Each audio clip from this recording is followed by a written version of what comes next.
instead of just making the customers going to a branch to online. Yeah, we don't want to be like digital banking. We want to be a virtual bank, right? Yeah, sure. So I can imagine that, well, after some time, so you will be able to collect more data, right? So for digital, well, here, and then I guess the sexy part of going digital is basically the data. It's running out of battery, I guess. Sorry. But I guess I can just speak, right? So you guys can listen to me, right? Okay. So I guess what data is the key, right? So if you collect a lot of data, then you can do crazy stuff. Well, right? So for virtual banking, well, we have heard that, well, for applying for like a credit card, you can leverage other types of data other than those traditional ones, right? So is it in your roadmap? So Ant Bank in Hong Kong will be doing that as well? Yes, it's in the roadmap, but the problem is, where are the data? What data we could access? Is the data structured and ready to be used? And how can I get access to it? And how does it help to the actual like approval applications and also like the ongoing monitoring? To Ant Bank, we are lucky because we have the group at the back. We do have the whole Ant Group ecosystem, and hopefully we could leverage some data from another company. Yeah, in a legal way. In a legal way. But well, in general, it's difficult because we found that it's so difficult to access to data.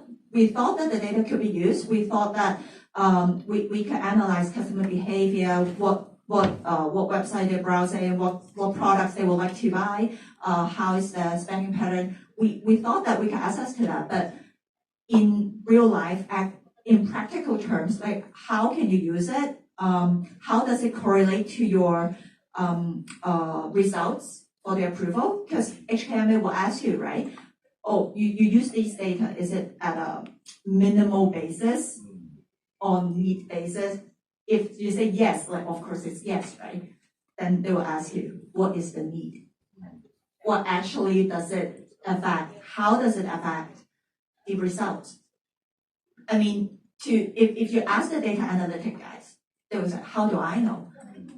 Because I'm doing big data, right? I'm actually learning from it, right? How do I know how is the correlation happens? Like, but that's the fundamental, like the mindset change that involves in the whole thing. Yeah. I see. Okay. So I guess we need to really talk to the government so that, well, they can kind of like loosen the barriers so that you guys can really leverage data, right?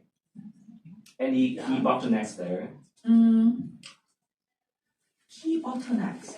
I would say the government, the regulatory body, the stakeholders, we all think differently on the same topic. They are not actually putting the bottleneck saying that you can't do this, you can't do that. They're not doing that. But they don't really understand, like in real life, practically how does it work. So they would ask or they would try to manage or control.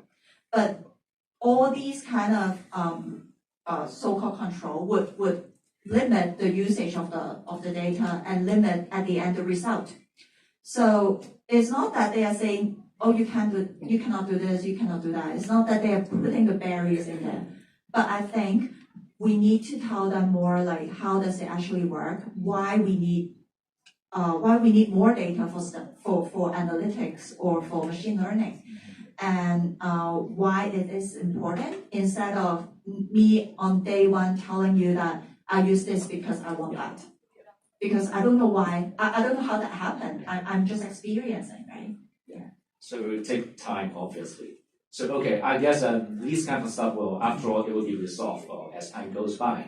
So, in your vision, so is virtual banking going to help create some new business revenue streams in the banking industry compared with the traditional physical one? I think for the revenue stream, probably would be pretty much similar to the traditional ones, but the way to achieve that will be different, and it needs to be different. Otherwise, I don't think we can survive. We're still struggling in finding the way though. Yeah, but we believe that you have to find a different way to achieve that. Okay, but you feel like going digital will give you an edge over the physical traditional banking? Eventually it will. Okay, what about operation? Just now we know that for virtual banking in Hong Kong, now you guys are kind of like eliminating the branches, right? So are you going to eliminate also the manpower in the future? You mean traditional bank or virtual banking? We don't have a plan to eliminate manpower, but we definitely need to have a very good cost control. Well, we don't have a plan to reduce manpower. We still need a lot. We still need a lot of talents to join us. Yeah, sure. And because why I'm asking so, because these days, well, all of us are talking about ChatGPT, right? So it's amazing, you can do everything, right? So have you guys been monitoring the progress of GPT and planning to integrate ChatGPT into your business, the banking, the virtual banking? We have been looking into it and have some thinking behind, but at this stage, I think it's too early to tell if I actually implement it in our business model. I think probably they will become one of the key functionalities of live chat one day. Okay, so for like a chatbot, right? Yeah, kind of. Enhancing the service, right? Yeah. Okay. So here is an early stage. I want to ask, so Ant Bank, well, it is a bank, obviously. So you guys start from technologies, right? Digital technologies, okay. Do you see yourself as a bank in the long run, like 5 years or 10 years later? Only a bank, or do you have something else in mind? Very good question. We always thought of ourselves a tech fin company with a bank license. Tech fin company with a bank license. Yes. Okay. That's what we started internally. Yeah. Okay. Well, that's what I'm telling my staff. Like, don't think that you're working in a bank. That's cool. We're in a tech company with a bank license. Yeah, because well, we know that your mother company well.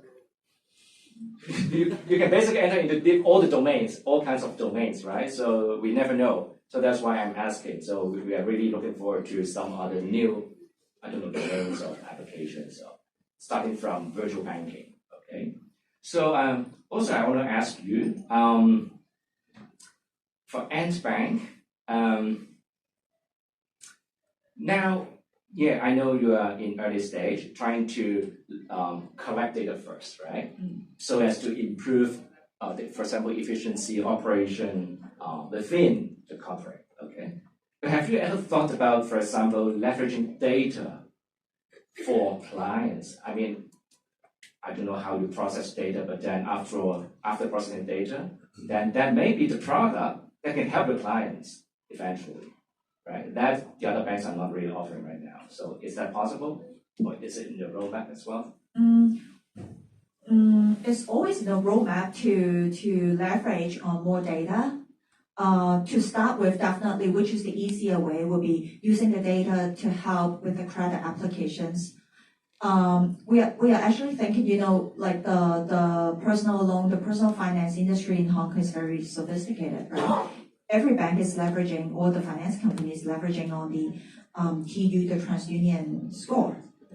All people does that. So of course we use that score as well. But on top of that, we try to leverage more on the customer spending behavior, the data we could get from our affiliate company, yeah, and we've been thinking about it like for over the past 2 or 3 years. So we're trying to implement it, yeah, in the future. We see, for example, there are some insurtech companies who are trying to kind of like reduce the complexity of the application process, right? Leveraging data, exactly what you're saying. I'm imagining, okay, suppose you guys can kind of minimize the risk, or for example, okay, so there is a newbie, or he or she is a fresh graduate, obviously he or she has no credit history, but then somehow using your algorithm, you know that, okay, if you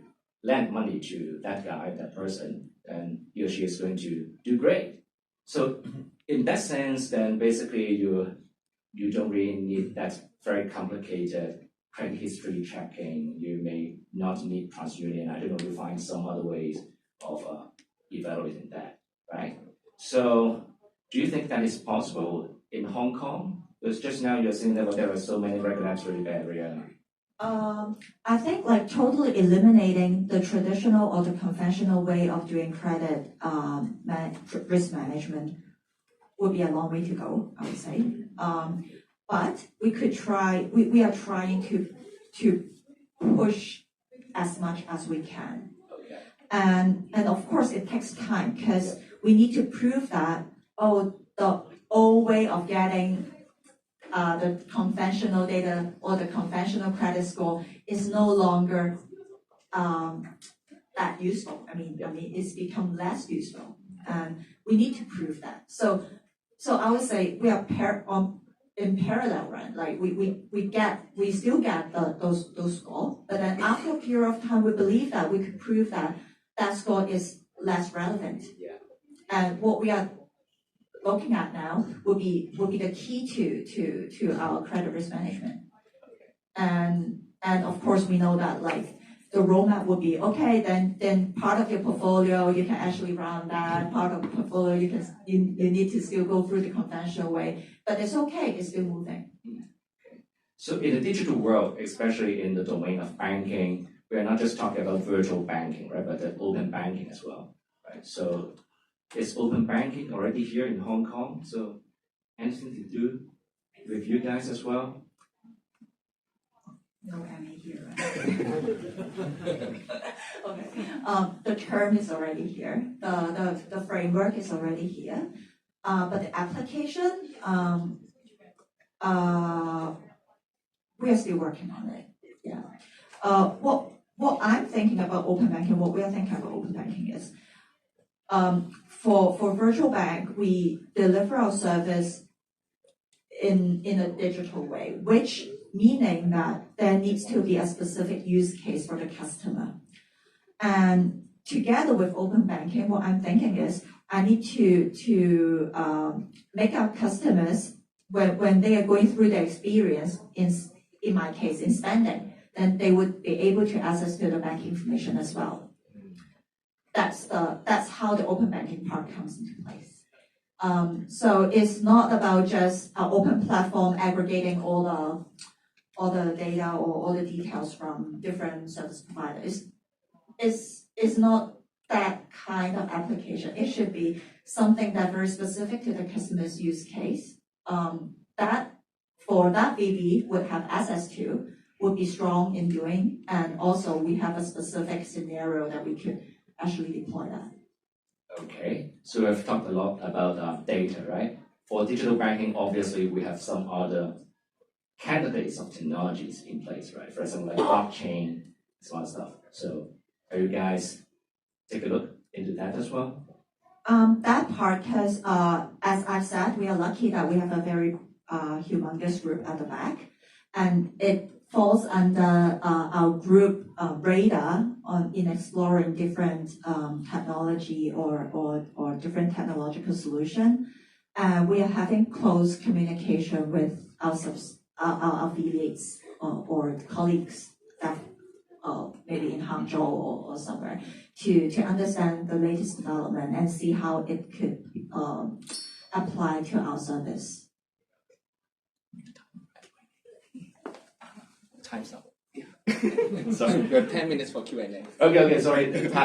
Gary told me it's time's up. So now we're opening this to the floor. So any questions from floor from you guys? Hi, I'm Mary Deborah from Second UK. Yvonne, I feel we've been a bit unfair to you so far. We've just been asking very negative questions, saying where you're catching up. I'd really like to know, what is your positive message? What is your vision? I know you're a FinDig But you know, what is try and convince us why we should do our business with you, and why Gen Z and digital natives should be your customers. A very challenging question. No, it should be easy.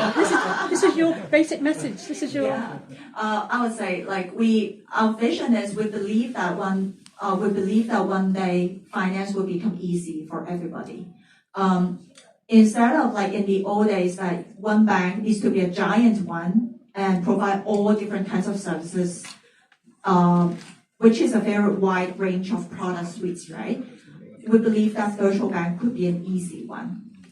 We only need to give easy. Well, at the end of the day, we give easy products to our clients, and they can access to us easily. That's our vision. At the back, maybe we do all the thinking, calculation, all the complicating things at the back. But to the customers, at the very front end, we should be simple. We should be easy, and it should be accessible to the mass. That's what digital do.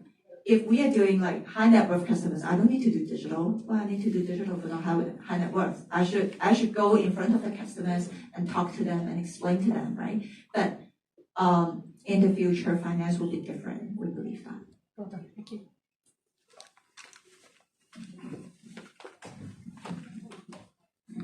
This is for Osman. I got two questions for you. First of all, you said that you are a bank. No, you are a tech-fin company with a banking license.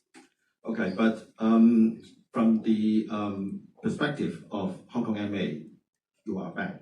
Oh, definitely. Yes, I'm right. a bank. Yeah, so they're regulating you like a bank. Yes, definitely. And how do you reconcile the big gap in between? Because usually a tech-fin company will be more avant-garde or aggressive in developing markets, but then the Hong Kong MA will say that, you are not going to do this or that, like NFT, for example, custodianship.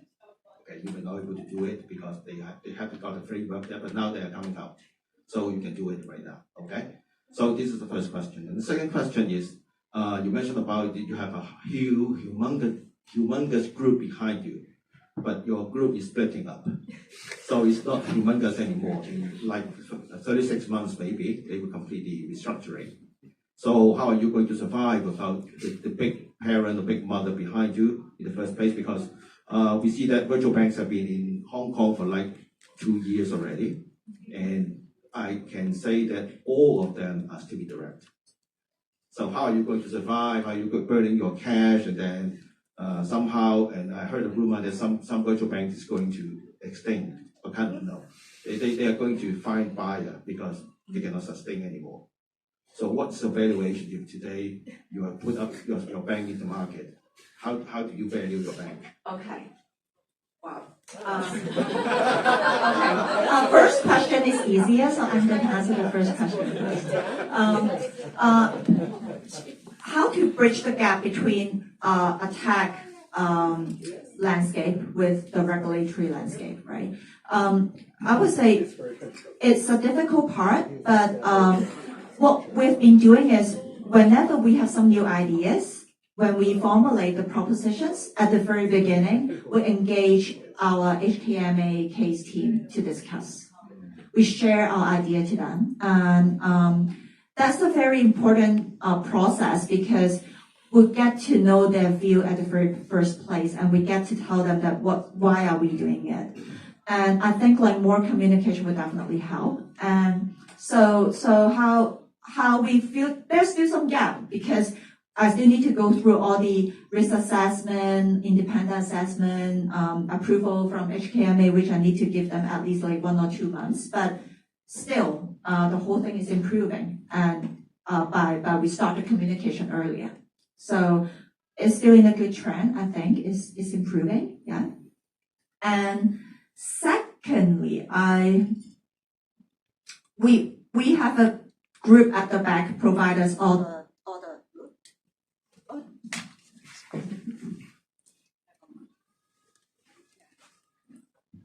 maybe you should answer it.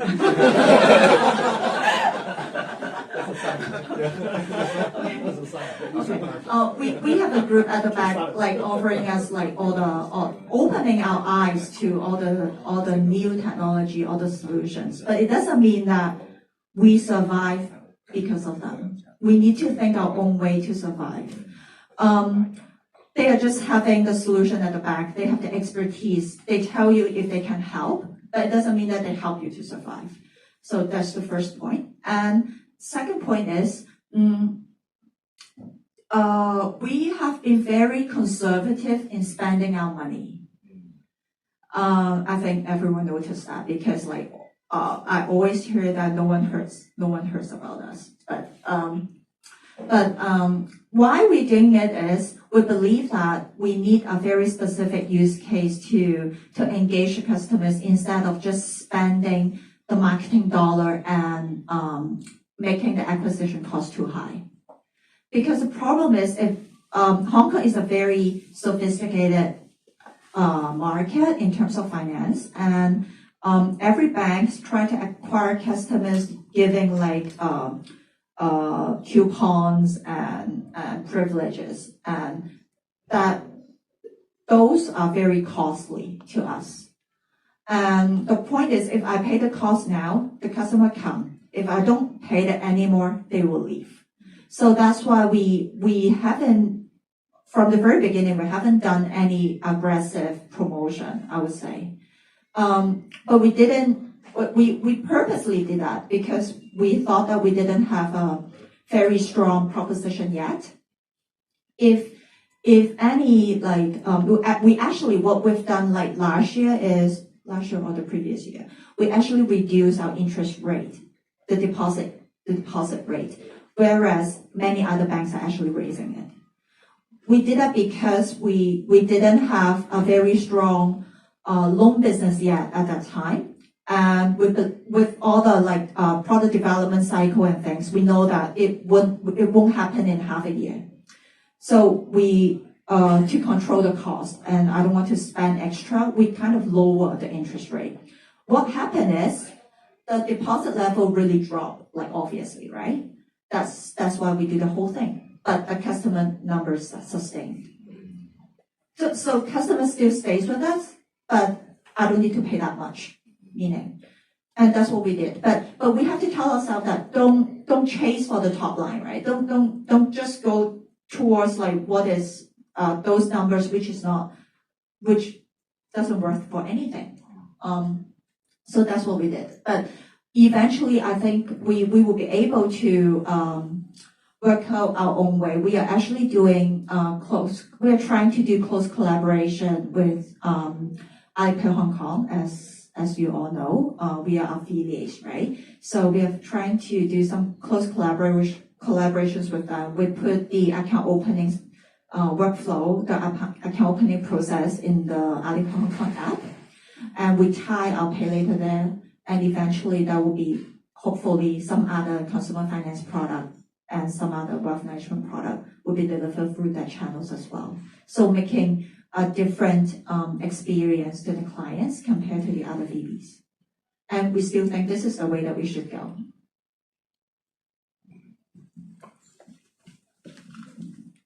Thank you. I'm Raymond from Baguio Green Group, and I'm focusing in the ESG service. And I browsed the website of the bank is focusing in the personal loan, etc. And for the transitional bank right now is focused more in the green loan, green finance, and especially for the green. So I want to know more about if you have the planning for the SME green loan. Because actually, I'm talking with some bank and the Big Four.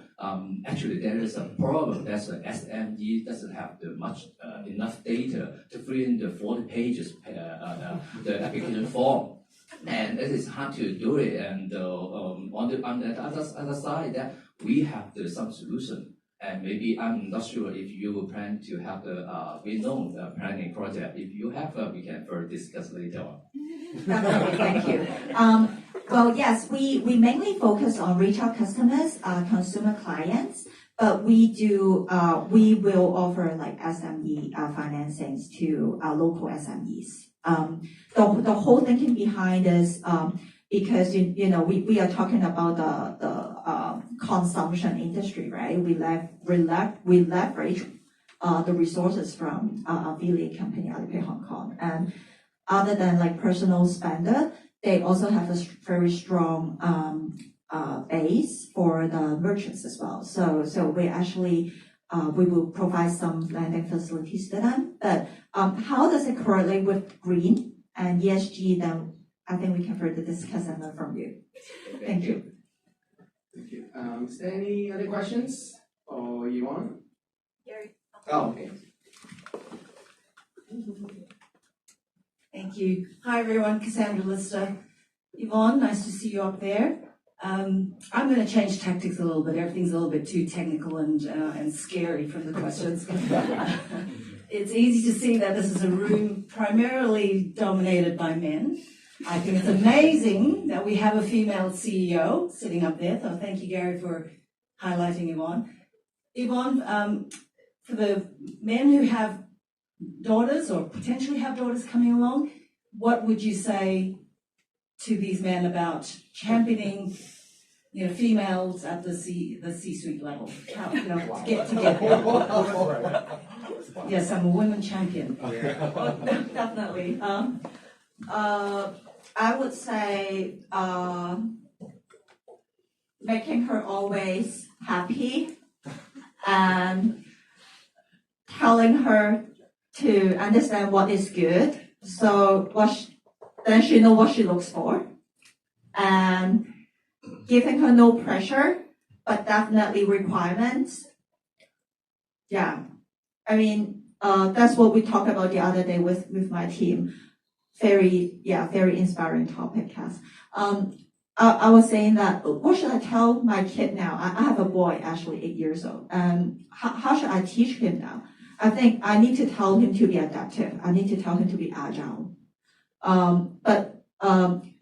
What we are talking is you have to have a very strong mind and strong heart to deal with all the challenges and changes coming along.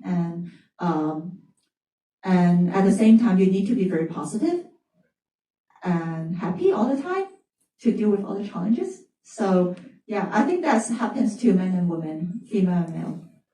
Yeah. So thank you, Yvonne, for speaking to us today. And please give our hands to Yvonne and Ernest.